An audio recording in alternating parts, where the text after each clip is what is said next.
Hello everyone, कैसे हैं आप लोग? सब ठीक है? ओके, तो चलिए शुरू करते हैं आज की क्लास। आज की क्लास में हम लोग बात कर रहे हैं एलिफेटिक हाइड्रोकार्बन्स पे। हाइड्रोकार्बन्स किनको बोलते हैं? वो ऑर्गेनिक कंपाउंड जो कार्बन और हाइड्रोजन से मिलकर बने हैं। तो हाइड्रोकार्बन्स साइक्लिक फॉर्म में भी होते हैं और स्ट्रेट चेन की फॉर्म में भी होते हैं। जब हम लोग एलिफेटिक हाइड्रोकार्बन्स की बात करें तो स्ट्रेट चेन में भी ब्रांच भी हो सकती हैं, क्योंकि जब हम लोग हाइड्रोकार्बन्स की चेन बनाएं तो वो बिल्कुल स्ट्रेट भी हो सकती है और उनमें भी कभी-कभी ब्रांचेस भी हो सकती हैं। तो आज की क्लास में हम लोग एलिफेटिक हाइड्रोकार्बन में सिर्फ स्ट्रेट चेन हाइड्रोकार्बन्स की बात कर रहे हैं। इनके स्ट्रक्चर्स और इनके नेम्स को आज हम सीखने जा रहे हैं। ये हम लोग क्यों कर रहे हैं, याद क्यों रखना है, ये बहुत जरूरी है क्योंकि ये बेसिक हाइड्रोकार्बन्स हैं जो कि आप लोगों को आने वाली क्लासेस में बहुत सारी हमने टॉपिक में एग्जांपल्स पे बात करनी है, तो तब हम लोग इनको यूज कर रहे होंगे। तो इसलिए हम लोग इनकी प्रिपरेशन, इनके रिएक्शंस, इनकी प्रॉपर्टीज, ये तो हम लोग अपने नेक्स्ट चैप्टर के अंदर स्टार्ट करेंगे, 8वां चैप्टर दैट इज हाइड्रोकार्बन्स। उसके अंदर ये सारी बातें करेंगे, लेकिन आज की क्लास में सिर्फ नेम्स और स्ट्रक्चर्स पे बात होगी। तो एलिफेटिक हाइड्रोकार्बन में सिर्फ और सिर्फ स्ट्रेट चेन जो हाइड्रोकार्बन्स हैं इनके स्ट्रक्चर्स और नेम पे हम लोग बात करने जा रहे हैं। तो चलिए स्टार्ट करते हैं आज का टॉपिक। तो एक बार फिर से केमिस्ट्री क्लास में आप सभी लोगों का वेलकम करते हैं। हाइड्रोकार्बन्स कौन से? एलिफेटिक।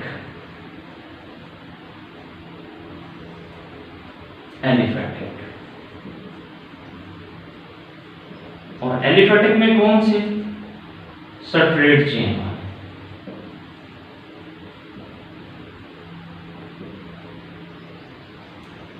अच्छा जी, तो हाइड्रोकार्बन्स की 3 सीरीज हैं, 3 क्लासेस हैं जो एलिफेटिक हाइड्रोकार्बन्स हैं। अल्केन्स,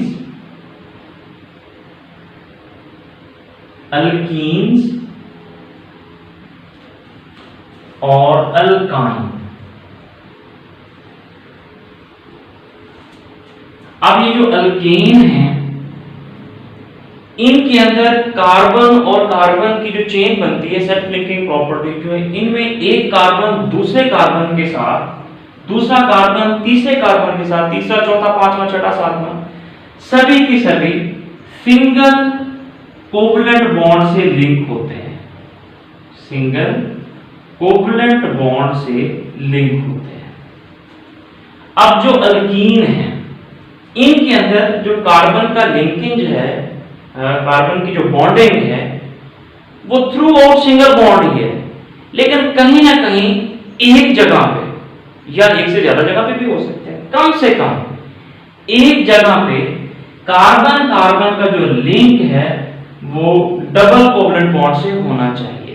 तो जब कभी कार्बन की चेन में आप लोगों को कहीं ना कहीं एक जगह पे 2 कार्बन के दरमियान एक डबल बॉन्ड दिखाई पड़ जाए तो इसका मतलब ये वाला जो मेंबर है, ये वाला जो हाइड्रोकार्बन है वो अल्कीन है। और इसी तरीके से कार्बन की चेन थ्रू और सिंगल बॉन्ड से लिंक है और कहीं ना कहीं किसी एक जगह पे, कम से कम एक जगह पे आपको 2 कार्बन एटम के दरमियान ट्रिपल कोवलेंट बॉन्ड दिखाई पड़ जाए तो इसका मतलब ये वाली जो हाइड्रोकार्बन्स की फैमिली है वो अल्काइन है। अब ये जो अल्कीन और अल्काइन है, अल्कीन और अल्काइन, इनको बोलते हैं अनसैचुरेटेड हाइड्रोकार्बन्स। और ये जो अल्केन है इनमें कार्बन कार्बन सिंगल बॉन्ड से लिंक होता है, इसको बोलते हैं सैचुरेटेड हाइड्रोकार्बन्स। सबसे पहला क्वेश्चन आपके ज़हन में ये आ सकता है कि इनको अनसैचुरेटेड हाइड्रोकार्बन्स क्यों बोलते हैं और इनको सैचुरेटेड हाइड्रोकार्बन्स क्यों बोलते हैं। देखिए आप लोगों को थोड़ा आइडिया होगा ना सैचुरेटेड सॉल्यूशन और अनसैचुरेटेड सॉल्यूशन का। जो सैचुरेटेड सॉल्यूशन होते हैं ऐसे सॉल्यूशन होते हैं जिनमें सोल्यूट सॉल्वेंट के अंदर मैक्सिमम अमाउंट में डिसॉल्व होता है, यानी हम बाहर से कोई जो है वो सोल्यूट मजीद ऐड करके उसमें डिसॉल्व नहीं कर सकते। बिल्कुल ऐसे ही जो अल्केन्स हैं इनको सैचुरेटेड हाइड्रोकार्बन इस वजह से कहा जाता है क्योंकि इनमें हम लोग किसी रिएजेंट को ऐड नहीं कर सकते। यानी अल्केन्स वो कंपाउंड्स हैं which cannot give addition reactions। इनमें हम लोग कुछ रिएजेंट को बाहर से किसी हाइड्रोजन को या किसी कंपाउंड को इसमें ऐड नहीं कर सकते। इसमें कार्बन सिंगल बॉन्ड के साथ फुली वैलेंसी इसकी सेटिस्फाइड होती है, इस वजह से इनको सैचुरेटेड कहा जाता है। इन दोनों को अनसैचुरेटेड क्यों कहते हैं? हमने सॉल्यूशंस के बारे में भी बात कर रहे हैं, तो जो अनसैचुरेटेड सॉल्यूशंस होते हैं उनमें सोल्यूट रिलेटिवली लेस अमाउंट में होता है सॉल्वेंट के अंदर, तो हम बाहर से और भी सोल्यूट ऐड करके इसमें डिसॉल्व कर सकते हैं। बिल्कुल ऐसे ही अल्कीन और अल्काइन के केस में हम लोग बाहर से रिएजेंट इसमें ऐड कर सकते हैं, इस वजह से डबल बॉन्ड और ट्रिपल बॉन्ड की प्रेजेंस की वजह से, तो ये एडिशन रिएक्शंस देते हैं। इस वजह से इनमें हम लोग बाहर से रिएजेंट ऐड कर सकते हैं, इसी मुनासिबत से इनको हम लोग बोलते हैं अनसैचुरेटेड हाइड्रोकार्बन्स। अब ये जो अल्कीन्स हैं इनका जो जनरल फार्मूला है ये आपने याद रखना, ये बड़ा काम आएगा आप लोगों के। CnH2n+2 ये इसका जनरल फार्मूला है अल्कीन्स का। अभी हम लोग इसको जस्टिफाई भी करेंगे। इस तरीके से अल्कीन का जो जनरल फार्मूला है वो CnH2n, और इस तरह से अल्काइन का जो जनरल फार्मूला है वो है CnH2n-2। यहाँ पे जो n है ये किसको रिप्रेजेंट कर रहा है? n जो है वो नंबर ऑफ कार्बन एटम्स को रिप्रेजेंट कर रहा है कि कार्बन एटम्स कितने हैं यहाँ पे। तो n यहाँ पे नंबर ऑफ कार्बन एटम, यानी ये कार्बन C जो है ये कार्बन को रिप्रेजेंट कर रहा है, n यहाँ पे किसको रिप्रेजेंट कर रहा है? नंबर्स को रिप्रेजेंट कर रहा है, नंबर्स। तो Cn मतलब नंबर ऑफ कार्बन एटम्स, तो यानी एक कार्बन है, दो कार्बन है, तीन कार्बन है। तो अगर आपके पास कोई भी चेन है, लेट्स सपोज आपके पास डीकेन है, 10 कार्बन की चेन है, तो हाइड्रोजन कितनी होगी आप लोग इस फार्मूले में पुट करके पता लगा सकते हैं। जैसे यहाँ पे मैंने अगर 10 लिखता हूँ, C10 यानी कार्बन 10 है, तो मुझे इसका स्ट्रक्चर बनाना है, तो अब मुझे नहीं पता चला कितनी हाइड्रोजन यहाँ पे लगानी, तो हम इस फार्मूले से जस्टिफाई कर सकते हैं। तो यहाँ पे हाइड्रोजन ये 2 फार्मूले वाला, और तादाद कितनी कार्बन की 10, तो यहाँ पे हम लोग लिख देंगे 10। तो इसको जब सॉल्व करेंगे तो हमारे पास क्या बनेगा? C10 और 10 और ये 2 से मल्टीप्लाई होगा तो H20। इसका मतलब जब हम लोग डीकीन की बात करेंगे तो डीकीन का फार्मूला क्या होगा?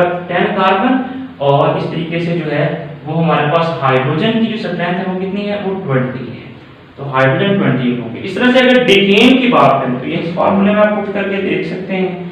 डीकेन में कार्बन कितने हैं? 10 है, तो n की जगह हम क्या पुट करेंगे? 10। तो हाइड्रोजन ये 2, और अब n की जगह क्या पुट करेंगे? 10, और ये फार्मूले वाला +2।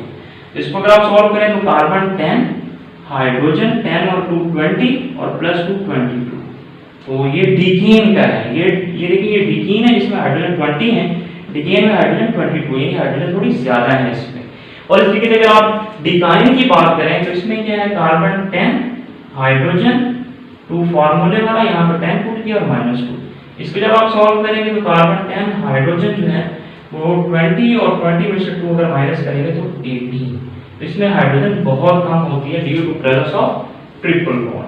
तो आप इन फार्मूलास को यूज करके हाइड्रोजन की जो स्ट्रेंथ है, जो नंबर्स हैं हाइड्रोजन के, उनका पता लगा सकते हैं। तो अभी हम लोग जो है वो बेसिक जो अल्केन के मेंबर्स हैं, methane, ethane, propane, butane, pentane, decane तक 10 तक, इनके स्ट्रक्चर्स, इनके नेम्स आपको अच्छी तरह से याद होने चाहिए। इस तरह से अल्कीन के भी पहले 10 मेंबर्स और अल्काइन के भी पहले जो 10-11 मेंबर्स हैं, इनके स्ट्रक्चर्स और इनके नेम्स आप लोगों को याद होने चाहिए। तो अब मैं इसको जो है वो रेज कर देता हूं यहां से।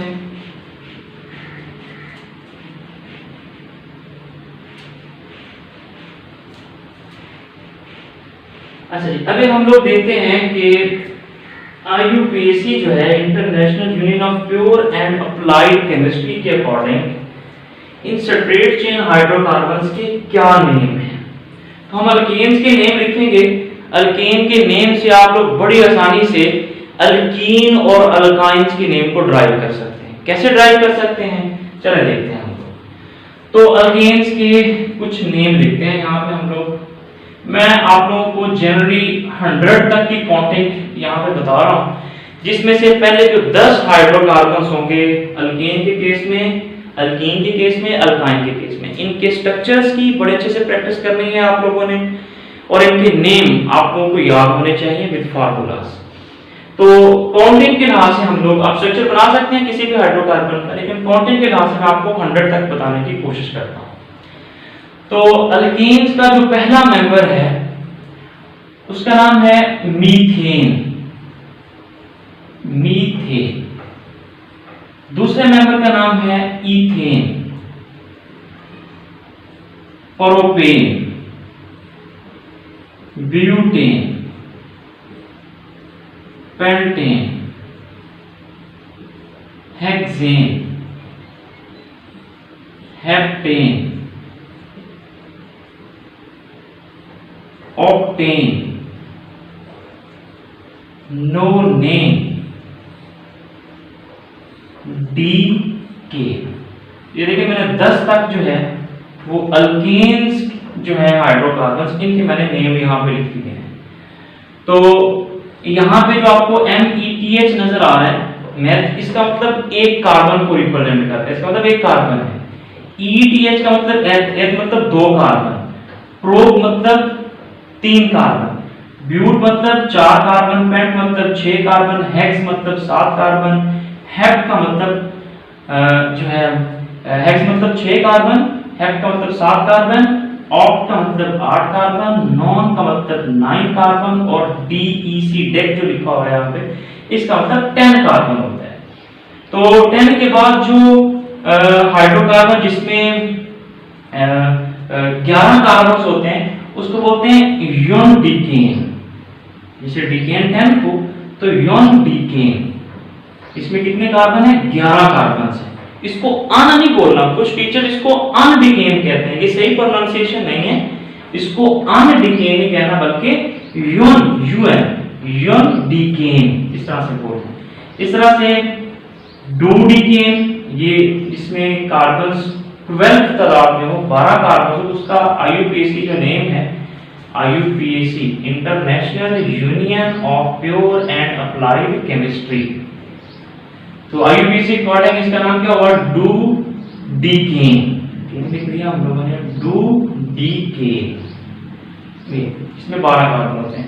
इस तरह से 13 कार्बन वाले को बोलेंगे ट्राइडीकेन, टेट्राडीकेन, पेंटाडीकेन, हेक्साडीकेन, हेप्टाडीकेन, ऑक्टाडीकेन, नोनाडीकेन। उसके बाद आ जाएगा 20।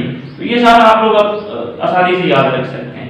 तो 20 को हम बोलते हैं आइकोसेन, ये 20 है आइकोसेन। 21 को बोलते हैं हेनिकोसेन, हेनिकोसेन।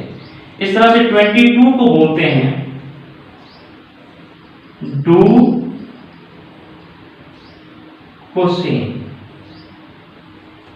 इस तरह से 23 को क्या बोलेंगे? ट्राइकोसेन, टेट्राकोसेन, पेंटाकोसेन, हेक्साकोसेन, हेप्टाकोसेन, ऑक्टाकोसेन, नोनाकोसेन। फिर आ जाएगा 30, यानी आप ये आसानी से याद रख सकते हैं। तो 30 को बोलते हैं ट्राई कॉन्टेन, ट्राइकोंटेन। 31 को क्या बोलेगा? अब आपकी सीक्वेंस बन जानी चाहिए।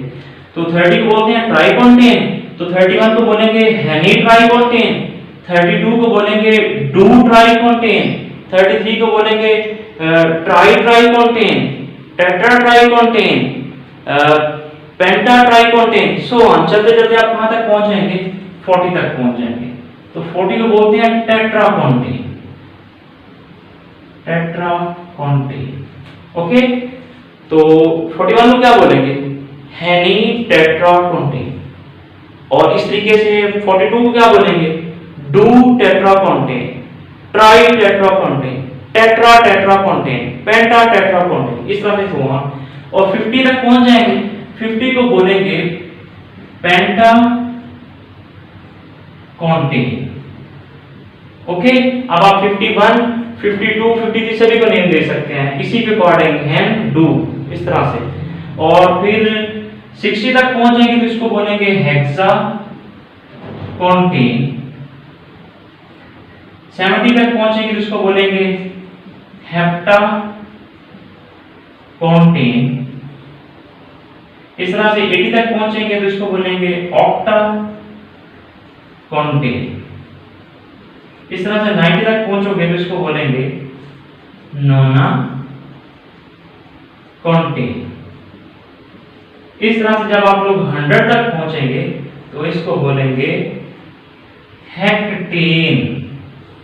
हेक्टेन।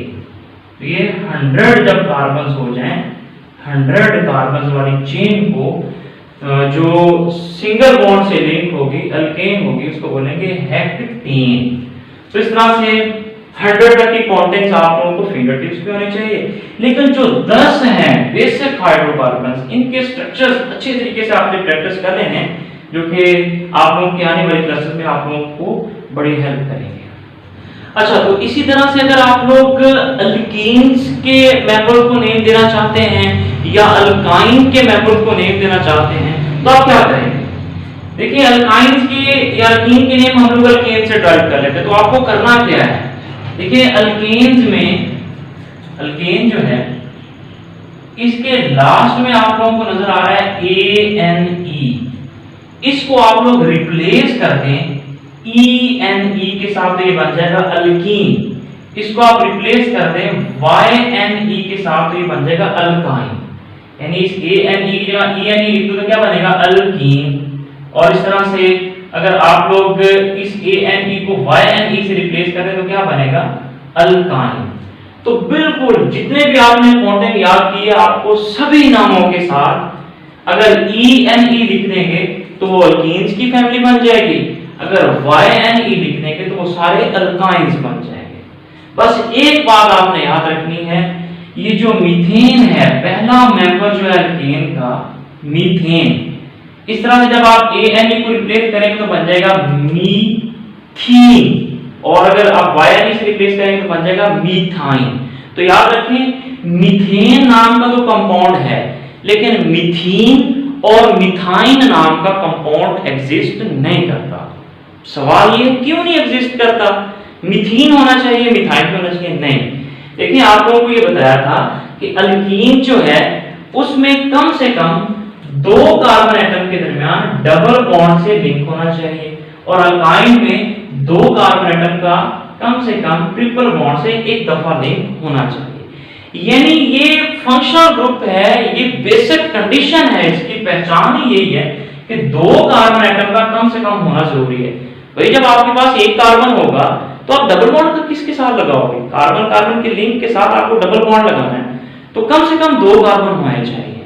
तो 2 कार्बन होंगे तो अल्कीन अल्काइन बन सकते हैं। अगर एक कार्बन है तो फिर अल्कीन अल्काइन नहीं बन सकता। हाँ, अल्केन बन जाता है। जैसे देखिए, एक कार्बन है ना, तो ये कार्बन है, ये 4 हाइड्रोजन के साथ जोड़ गया इसको, ये मीथेन बन गया, मीथेन। इस तरह से तो अल्कीन के लिए 2 कार्बन का होना जरूरी है कम से कम, अल्काइन के लिए कैसे? तो इसका मतलब इसकी जो काउंटिंग है वो ईथ से शुरू होगी, इथेन से स्टार्ट होगी। इथेन को आप रिप्लेस करोगे, इसको रिप्लेस नहीं करना आप लोगों ने। तो अल्कीन का पहला नंबर कौन सा होगा? इथीन। देखें, ETHANE, तो इसको जब मैं ENE से रिप्लेस करूं तो बोलेंगे क्या? इथीन। इस तरह से propene, butene, pentene, hexene, heptene, octene, nonene, decene, undecene, dodecene, so on चलते जाएंगे, ट्राइडीकीन, टेट्राडीकीन, पेंटाडीकीन। इस तरह से फिर चलते चलते यहाँ पे जब आएंगे तो आइकोसेन किसको बोलते हैं? 20 कार्बन की चेन्स को जो सिंगल बॉन्ड से जुड़े होंगे, यानी अल्कीन। इस ANE को आपको रिप्लेस करना है, ANE। तो जहां पे भी आप देखेंगे आपको लास्ट में क्या नजर आ रहा है? ANE, क्योंकि हमने काउंटिंग की अल्कीन के हिसाब से। तो अल्कीन अल्काइन का खुद ड्राइव कर सकते हैं, तो इसको क्या बोलेंगे? आइकोसीन। और अगर अल्काइन की बात करें तो इसको क्या बोलेंगे? आइकोसाइन। इस तरह से हेमी कोसाइन, डू कोसाइन, इस तरह से चलते जाएंगे।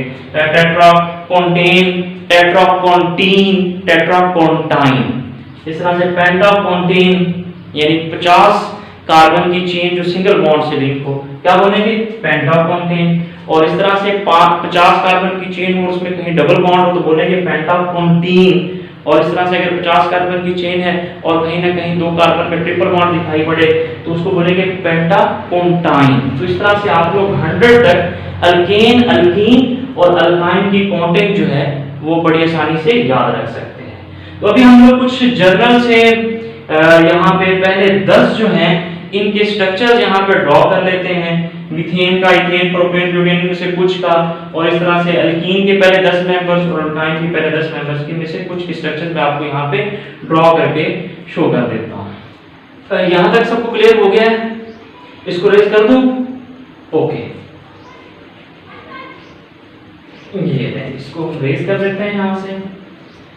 और अब हम लोग अल्केन्स के कुछ मेंबर्स, कुछ एग्जांपल्स अल्कीन के और अल्काइन की स्ट्रक्चर्स के हिसाब से लिख लेते हैं। देखें, अगर इसमें से मुझे कोई भी स्ट्रक्चर ड्रॉ करना है, लेट्स सपोज मुझे ब्यूटेन को बनाना है, अल्केन की फैमिली में से ब्यूटेन को, तो ब्यूटेन मतलब 4, ये ध्यान में रखना है।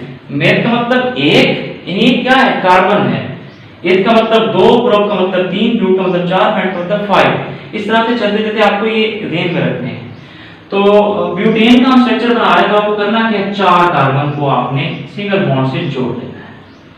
अब अल्केन की क्या पहचान है कि आपको सारे कार्बन के साथ सिंगल बॉन्ड ही लिंक करना है, तो बस लिंक कर देंगे हम लोग। अब कोई डबल बॉन्ड नहीं बनाना, वरना अल्कीन बन जाएगा। ट्रिपल बॉन्ड लगाएंगे कहीं भी तो अल्काइन बन जाएगा। तो हमें ब्यूटेन को बनाना है, तो अब हमने 4 कार्बन को लिंक कर दिया। अब हमने इसकी वैलेंसी पूरी करनी है, यानी इसके बॉन्ड पूरे करने हैं। तो कार्बन की वैलेंसी कितनी होती है? 4 होती है। तो हम लोगों को इनके 4 बॉन्ड पूरे करने हैं और वहां पे क्या पुट करना है? हाइड्रोजन, क्योंकि ये हाइड्रोकार्बन्स है, सिर्फ और सिर्फ कार्बन और हाइड्रोजन से बने हुए कंपाउंड्स। तो इसका एक बॉन्ड देखिए बना हुआ है, 3 बॉन्ड बन सकते हैं। इसको देखें 2 बॉन्ड बने हुए हैं, 2 और बन सकते हैं। इसके देखें 2 बने हुए हैं, 2 और बन सकते हैं। इसका एक बॉन्ड बना हुआ है, 3 और बन सकते हैं। तो यहाँ पे आप क्या पुट करेंगे? हाइड्रोजन, हाइड्रोजन, हाइड्रोजन, हाइड्रोजन के साथ आपने इनकी वैलेंसी को कंप्लीट कर देना है, सेटिस्फाई कर देना है। क्यों? क्योंकि ये हाइड्रोकार्बन्स है। तो मैंने किसका स्ट्रक्चर यहाँ पे बना दिया? ब्यूटेन का स्ट्रक्चर यहाँ पे ड्रॉ कर दिया। इस तरह से आप लोग किसी का भी स्ट्रक्चर ड्रॉ कर सकते हैं। ऑक्टेन का स्ट्रक्चर अगर आप ड्रॉ करना चाहते हैं तो 8 कार्बन को लिंक कर दें। बस आपको ये बात ध्यान में रखनी है कि जो भी कार्बन आपको दिखाई दे उसके इर्द गिर्द 4 बॉन्ड पूरे होने चाहिए, तभी ही आपका स्ट्रक्चर बिल्कुल ठीक हो सकता है। तो आप इसको जस्टिफाई कर सकते हैं कि आपका स्ट्रक्चर ठीक है, गलत है। कैसे? क्योंकि अभी आपको अल्केन का जनरल फार्मूला बताया CnH2n+2। तो अगर आपके पास ब्यूटेन है 4 कार्बन, तो आप यहाँ पे क्या पुट करें? 4C4H2 और यहाँ पे 4 लिखेंगे +2। इसको जब सॉल्व करेंगे बन गया C4, ये 4 2 8 और +2 10। तो हाइड्रोजन 10 होनी चाहिए, यानी 4 कार्बन है तो 10 हाइड्रोजन होनी चाहिए, तभी ब्यूटेन बन सकता है। तो चलिए जस्टिफाई करते हैं। 1 2 3 4 कार्बन तो है, अगर हाइड्रोजन 10 है तो इसका मतलब बिल्कुल स्ट्रक्चर ठीक है। तो 1 2 3 4 5 6 7 8 9 10, इसका मतलब ये स्ट्रक्चर वेरीफाइड है, बिल्कुल ठीक है, इसमें कोई गलती वाली बात नहीं है। तो ये इसका है ओपन चेन की फॉर्म में हमने इसका स्ट्रक्चर मेंशन कर दिया है। आप इसको थोड़ा कंडेंस फॉर्म में भी लिख सकते हैं, ये हमने लिखना है इस तरह से ऑर्गेनिक केमिस्ट्री के अंदर। आप इन तीनों को कंबाइन करके लिख दें। आप हमेशा याद रखें, हमने अपनी स्टार्टिंग वाली क्लास में ये बात की थी कि कैटिनेशन क्या है? कैटिनेशन है कार्बन का दूसरे कार्बन के साथ लिंक। तो अगर आप इसको ऐसे लिखें तब भी ठीक है, यानी इस कार्बन के साथ आप देखें 3 हाइड्रोजन अटैच, तो आप लिख लें CH3। आप ये H3 कार्बन की इस तरफ भी लिख सकते हैं, आप इसके बैक साइड पे भी लिख सकते हैं, ऐसे भी लिख सकते हैं CH3, तब भी कोई प्रॉब्लम नहीं। तो ये मैंने बॉन्ड बनाया, फिर इस कार्बन की बारी आई, इस कार्बन को लिखा यहाँ पे, इसके साथ 2 हाइड्रोजन, आप यहाँ पे लिख दें तब भी ठीक, यहाँ पे लिख दें तब भी ठीक। इस तरह से ये कार्बन है, ये कार्बन CH2, इस तरह से ये कार्बन है, ये कार्बन आ गया, और इसके साथ 3 हाइड्रोजन है, तो 3 हाइड्रोजन यहाँ पे लिख दें, तो ये ब्यूटेन बन गया। अच्छा, आपके ध्यान में ये बात नहीं आनी चाहिए कि ये वाला बॉन्ड जो है वो तो हाइड्रोजन के साथ लिंक है, तो ये देखें हाइड्रोजन है तो ये बॉन्ड नहीं, ये सिर्फ हमने कंडेंस करके इकट्ठा करके इसको लिखा हुआ है। ये आपको पता है पहले से ही कि ये जो लिंक है ये कार्बन कार्बन के साथ है। तो बेशक हाइड्रोजन इधर लिखी हो, ऊपर लिखी हो, नीचे लिखी हो, जहां मर्जी लिखी हो, इस कार्बन के साथ ये जो बॉन्डिंग होती है ये कार्बन की कार्बन के साथ होती है। इसी प्रॉपर्टी को ही तो हम लोगों ने बोला था कैटिनेशन, क्योंकि हाइड्रोजन तो एक से ज्यादा बॉन्ड बना ही नहीं सकता, तो फिर कैसे कह सकते हैं कि हाइड्रोजन इसके साथ भी लगी हुई है, इसके साथ भी लगी हुई है, जो बॉन्ड हाइड्रोजन का है? नहीं, ऐसा पॉसिबल नहीं है। तो ये इसी फिनोमेना को कैटेनेशन हमने बोला था। तो इस तरह से आप किसी भी अल्केन के मेंबर का स्ट्रक्चर यहाँ पे ड्रॉ कर सकते हैं। यहाँ तक क्लियर हो गया सबको? ओके, इसको रेज कर दूं? चलिए रेज कर देते हैं इसको यहाँ से। देखिए, अगर आपको अब किसी अल्कीन का स्ट्रक्चर ड्रॉ करना है यहाँ पे, लेट्स सपोज आपको ब्यूटीन का ही स्ट्रक्चर ड्रॉ करना है, तो आप क्या करेंगे? ब्यूटीन। अब हम अल्कीन की फैमिली का एक मेंबर यहाँ पे ड्रॉ कर रहे हैं, तो आपको क्या करना है? ब्यूटीन, ये इधर से आपको आइडिया होगा 4 कार्बन है, तो 4 कार्बन इस तरह से ड्रॉ कर लेंगे आप लोग, ठीक है। इसके बाद आप क्या करेंगे? आप लोग, आपको बताया था किसी भी एक जगह पे आपको डबल बॉन्ड पुट करना है, वो इधर पुट कर दें, इधर पुट कर दें, इधर पुट, कोई फर्क नहीं पड़ता, जैसे मर्जी चेक कर लें, वैलेंसी में कोई फर्क नहीं पड़ेगा, हाइड्रोजन की तो नंबर्स में कोई डिफरेंस नहीं पड़ेगा, तो ये बिल्कुल ठीक रहेगा। जहां हम भी पुट कर दें, चलिए हम स्टार्ट में ही पुट कर देते हैं, यहाँ पर डबल बॉन्ड हम लोगों ने लगा दिया। अब आपको करना क्या है? आप लोगों को हर कार्बन के इर्द-गिर्द 4 बॉन्ड पूरे करने हैं। जब आपने ये इसका मेन जो स्ट्रक्चर है वो ड्रॉ कर लिया, अब आपको इसकी वैलेंसी पूरी करने के लिए क्या करना है? 1 2 बॉन्ड इसके बने हुए, 2 बॉन्ड और पूरे करने हैं, 4 बॉन्ड पूरे हो गए। इसके देखें 1 2 3 बने हुए, ये 4 पूरे हो गए। इसके देखें तो 2 बॉन्ड बने हुए, तो ये 3 और ये 4, इसके भी इस तरह से 4 पूरे हो गए। अब आपको क्या करना है? हाइड्रोजन यहाँ पे पुट कर देनी है। ये हाइड्रोजन हम लोग यहाँ पे लगा रहे हैं इस तरह से लिंक करके। तो अब हमने जो स्ट्रक्चर बनाया हुआ है यहाँ पे, ये ब्यूटीन का है। अब आप इसको जस्टिफाई कर सकते हैं कि ये स्ट्रक्चर आपका कहीं गलत तो नहीं है। कैसे? फॉर्मूले में पुट करेंगे। क्या फॉर्मूला था अल्कीन का? CnH2n। अब इसमें 4 कार्बन है, तो 4 कार्बन, हाइड्रोजन 2, और ये फॉर्मूले में 4 पुट किया। तो अब देखें, इस कार्बन 4 है तो हाइड्रोजन 8 होनी चाहिए, तभी ही ब्यूटीन बन सकता है। ये जस्टिफाई कर सकते हैं। आप देखें 4 कार्बन है तो हाइड्रोजन काउंट करते हैं 1 2 3 4 5 6 7 8। इसका मतलब ये स्ट्रक्चर हमारा जस्टिफाई है, वेरीफाई, बिल्कुल ठीक है। इस तरह से आप इन 10 में से किसी भी मेंबर को लिख सकते हैं। और इस तरह से इसको अगर कंडेंस फॉर्म में लिखना चाहते हैं तो आप कैसे लिखेंगे? इस तरह से CH2, हाइड्रोजन इधर लिख दो, इधर लिख दो, कोई फर्क नहीं पड़ता इससे। तो ये कार्बन, फिर इस कार्बन का नंबर आ गया, इस कार्बन के साथ आप हाइड्रोजन को देखें तो 1 हाइड्रोजन है, तो आपको यहाँ पे क्या करना है? 1 हाइड्रोजन को यहाँ पे लगाना। आपको शोर सुनाई दे रहा होगा, ये साथ ही रोड है, ट्रैफिक रवा दवा है, चल रही है ट्रैफिक। हम लोग इधर लेक्चर में बिजी हैं, तो आप लोगों को इससे बिल्कुल परेशान नहीं होना। हम लोग अपने लेक्चर की खातिर इस ट्रैफिक को नहीं रोक सकते यहाँ से, उसमें तो चलना ही चलना है, तो आपको थोड़ा कंपनसेट करना होगा, ठीक है? ओके, तो ये CH2, इसकी आप ये डबल बॉन्ड के साथ लिंक है, तो ये डबल बॉन्ड यहाँ पे लगा देंगे। तो ये कार्बन जो है, एक हाइड्रोजन ऐसे करके लिख दिया, उसके बाद ये लिंक हुआ, ये लिंक, इस कार्बन के साथ 2 हाइड्रोजन है, यहाँ पे कार्बन लिखा, 2 हाइड्रोजन लिखी, फिर लिंक है, और यहाँ पे हमने 3 हाइड्रोजन के साथ इसको अटैच कर दिया। तो अब ये हमने ब्यूटीन का स्ट्रक्चर यहाँ पे शो कर दिया, ठीक है। इस तरह से सारे स्ट्रक्चर ड्रॉ कर लेंगे अल्कीन के। ओके, इस तरह से एक एग्जांपल हम लोग अल्काइन की भी कर लेते हैं यहाँ पे। चलिए अल्काइन में भी हम लोग ब्यूटाइन को ही यहाँ पे शो कर देते हैं। तो आपको क्या करना है? अगर ब्यूटाइन का स्ट्रक्चर आपने यहाँ पे ड्रॉ करना है तो कैसे ड्रॉ करेंगे? आपको 4 कार्बन के साथ लिंक कर देना है, लिंक कर दिया। अब आपको बताया था किसी भी एक जगह पे ट्रिपल बॉन्ड होना चाहिए, तो चलो सेंटर में ही ट्रिपल बॉन्ड बना देते हैं, बना दिया। अब उसके बाद वैलेंसी को जस्टिफाई करना है। कार्बन का 1 बॉन्ड है, ये लेंगे 4 बॉन्ड पूरे, इसके तो पहले से ही 4 बॉन्ड पूरे हो गए, इसको देखो इसके भी 4 बॉन्ड पूरे हो गए, तो इधर लगा देते हैं 4 बॉन्ड। तो अब आपको यहाँ पे क्या करना है? हाइड्रोजन को पुट करना है, कर दिया पुट यहाँ पे, ये हाइड्रोजन, इधर हाइड्रोजन, ये इधर हाइड्रोजन। तो सभी कार्बन की वैलेंसी जस्टिफाई हो चुकी है, इसका मतलब हमने ब्यूटाइन का स्ट्रक्चर यहाँ पे ड्रॉ कर दिया है। कंडेंस फॉर्म में लिखना चाहते हैं तो 3 हाइड्रोजन ये लिख दिए हमने, फिर ये कार्बन आ गया हमारे सामने, कार्बन, इसका ट्रिपल बॉन्ड, फिर कार्बन, कोई हाइड्रोजन नहीं है, नहीं लगानी, कार्बन और ये 3 हाइड्रोजन। तो इसको आप जस्टिफाई कर सकते हैं जनरल फार्मूले से, CnH2n-2। तो यहाँ पे 4 कार्बन है, हाइड्रोजन ये 2, 4 लिखेंगे, -2, तो हमारे पास क्या आया? कार्बन 4, हाइड्रोजन 6 होनी चाहिए। इसको जब सॉल्व करेंगे तो ये देखें 4 कार्बन है और 6 हाइड्रोजन। इस तरह से आप लोग डिकीन, डिकाइन और डिकेन के तक के स्ट्रक्चर्स आप लोग बड़ी आसानी से ड्रॉ कर सकते हैं।